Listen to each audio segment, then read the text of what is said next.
I remember walking through, opening the door of the Astoria and being hit by this surge of energy which was like unlike anything I'd ever seen before. The wide-eyed stares, the slight lack of control. Eat up white kids who, you know, like kind of with smiley T-shirts and bandanas on. Acid house was the movement that took a whole century and a whole world to create. The ecstasy is reputed to come from the Nobel-winning 19th century German chemist Fritz Haber, who didn't have a clue what he'd invented.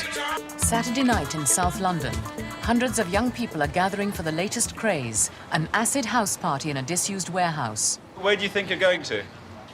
Mystery tour. We don't know. That's why it's a mystery. That's the mystery about it. This is acid, man.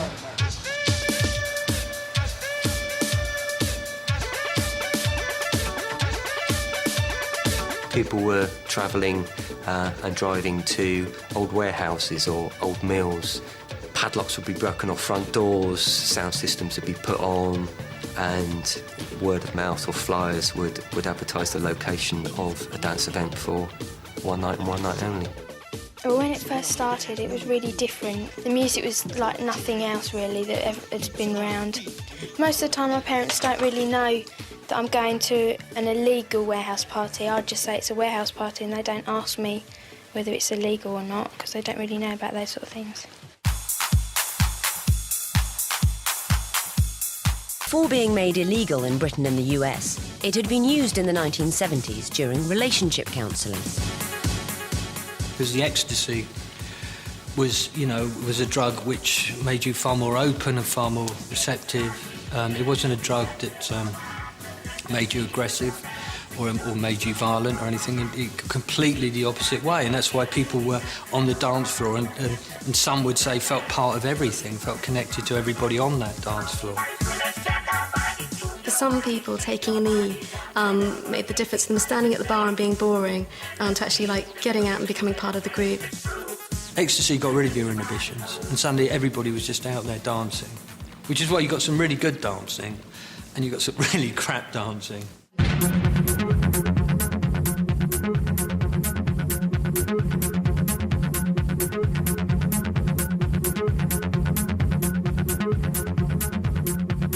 It wasn't a meat market, it wasn't where people were going out to pull. It was like, how many hours have you danced for was kind of like, you know, the aim of the game. And if you weren't there to dance, then there wasn't really much point in you being there. Whilst other drugs had made other scenes the preserve of fierce self-expression, acid house was all about melting, being as one. The DJ was in control. If he got it wrong and let you down, you were all ruined. This was why any DJ who got it right, who saved you all, was so revered. I think what you get with acid house dance floors is you get almost a dissolution of the individual. It's not necessarily about individuals expressing themselves, but becomes about the communal body, the communal kind of throb, the pulse of the rhythm. The ego kind of stopped mattering.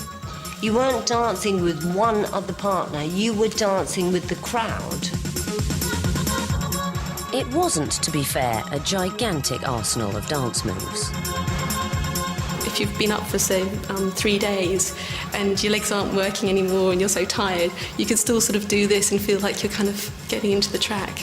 And depending on how fast the beats are, it's how often you're flicking your arms. And when you're flicking your arms and sort of trying, you know, you're picking out the tunes or you like that beat, your hand's doing this sort of movement and it kind of automatically, you know, starts to look like you're doing a box. I think a lot of them were just really tripping off their box. So I think they were just like kind of had their own little world where, you know, where it was seemed quite natural that you should have a dance that entails putting a screw into a wall, all that stuff. Inside, wide pupils, day-glow T-shirts, and a family of chemical children playing love games.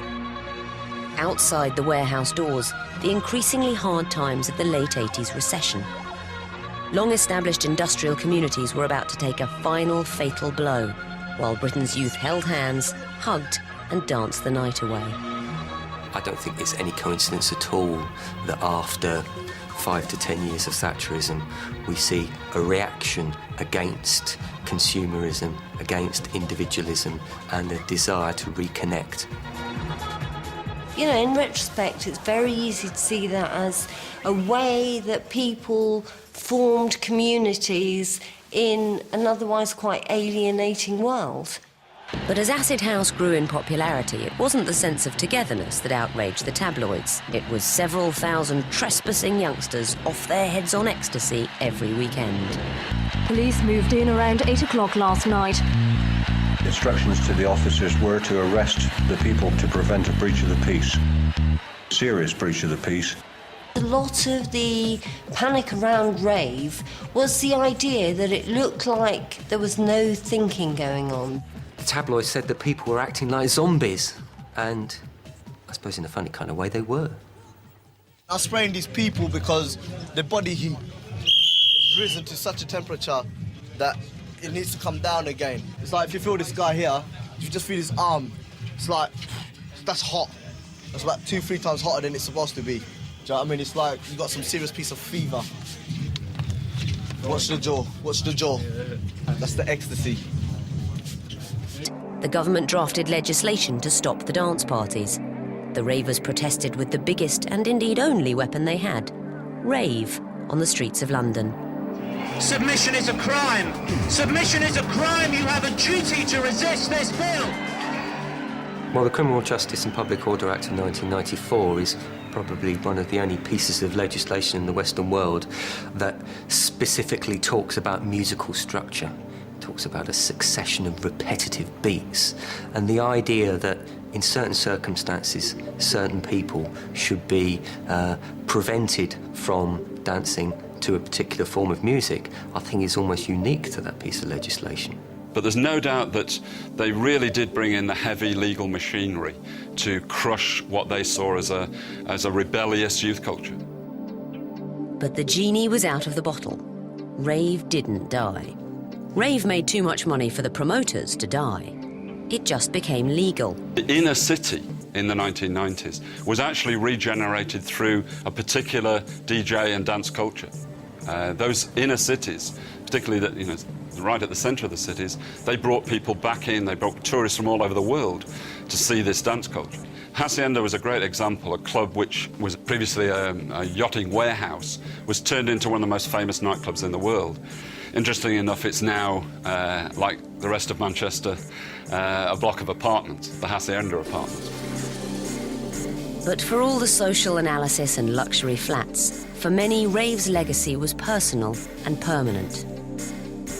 A lot of people were like profoundly changed by the experience of that period in time. You know, that first flush of acid house was just an amazing thing to, you know, to participate in and experience.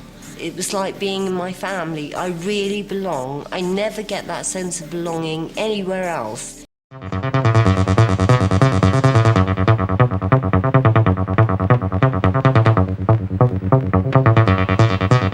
It's absolutely naive to think that an experience on a dance floor is going to change society. But it's not above the realms of possibility that an experience on a dance floor can change an individual person's outlook on life.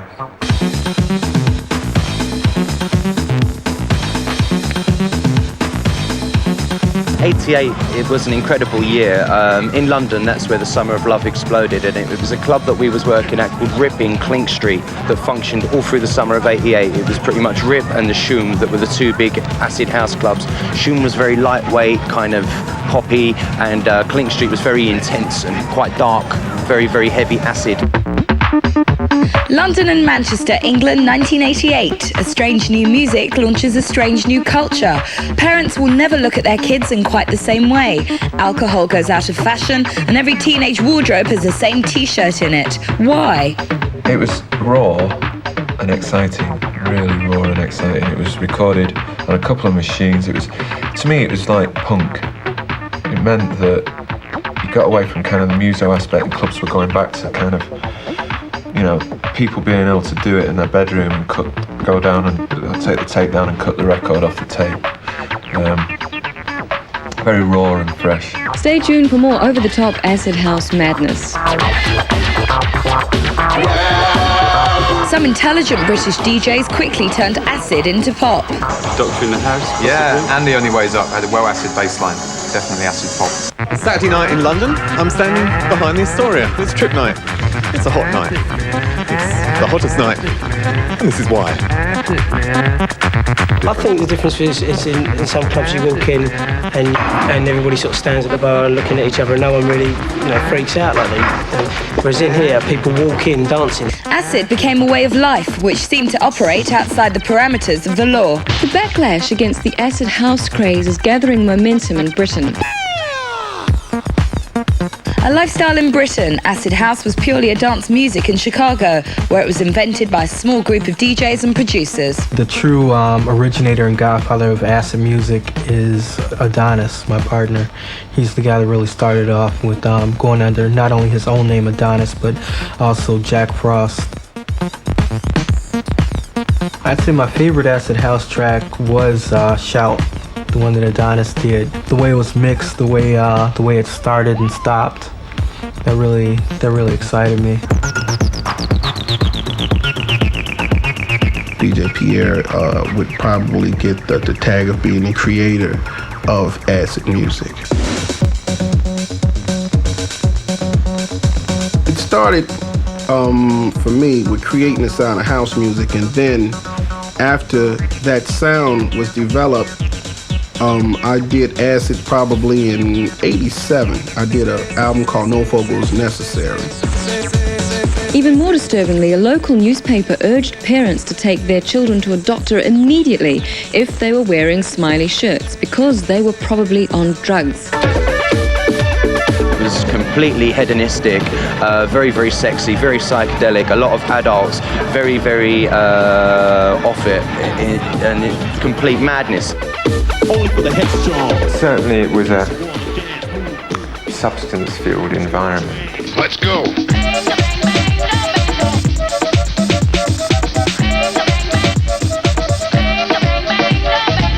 I thought it was great until I started hearing about that a lot of people thought that it was based on the drug acid, and I really felt bad about that. And the name acid, as it was explained to me by Adonis, it just came from the feeling, basically, that it gave you a feeling, because none of us really do drugs. It's just the way we'd imagine, like, if you were to do something like that, if you were really going to be on a trip, then the way the music would feel. And that's the way the sound came about, and the name, acid. For Europe, acid house launched a whole new movement in dance, later renamed techno.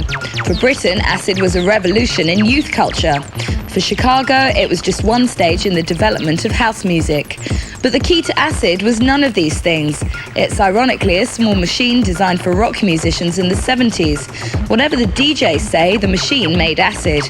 Nobody had to play any notes. All they had to do was press the start button and twiddle the knobs. You can talk about Kraftwerk and Tangerine Dream and everything till the cows come home, but one man has been so important to this music is that man at Roland who invented that little box with the noises, the sort of go, all that shit. He's so important.